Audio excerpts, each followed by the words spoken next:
BC reservation బిల్లుపై కేంద్ర మంత్రి కిషన్ రెడ్డి కపట ప్రేమ చూపిస్తున్నారని జాగృతి రాష్ట్ర ఉపాధ్యక్షురాలు కొట్టాల యాదగిరి ముదిరాజు విమర్శించారు. బీసీ బిడ్డ బండి సంజయ్ స్పందించకపోవడం దురదృష్టకరమన్నారు. కేంద్ర మంత్రి కిషన్ రెడ్డి బిల్లుల ఆమోదానికే ఒత్తిడి పెంచుకపోవడం సిగ్గుచేటన్నారు. కాంగ్రెస్ ప్రభుత్వం సుప్రీంకోర్టులో స్పెషల్ లీవ్ పిటిషన్ వేయడం శుభపరిణామని తెలిపారు. బీసీ బిల్లును అడ్డుకుంటున్న ఆయా పార్టీలు చౌకబారు విమర్శలు మాని బిల్లుకు కలిసికట్టుగా ముందుకు సాగాలని ఆయన ఆకాంక్షించారు. బీసీ బిల్లు అడ్డుకుంటున్న రాజకీయ శక్తులకు తగిన బుద్ధి చెప్తామని హెచ్చరించారు.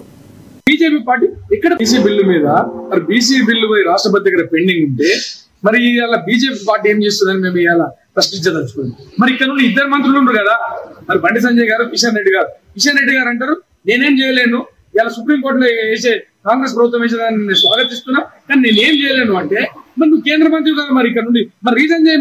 మరి మీ రాష్ట్రపతి దగ్గర ఉంది కదా, దాన్ని ఆమోదింపే అధికారం మీకుంది.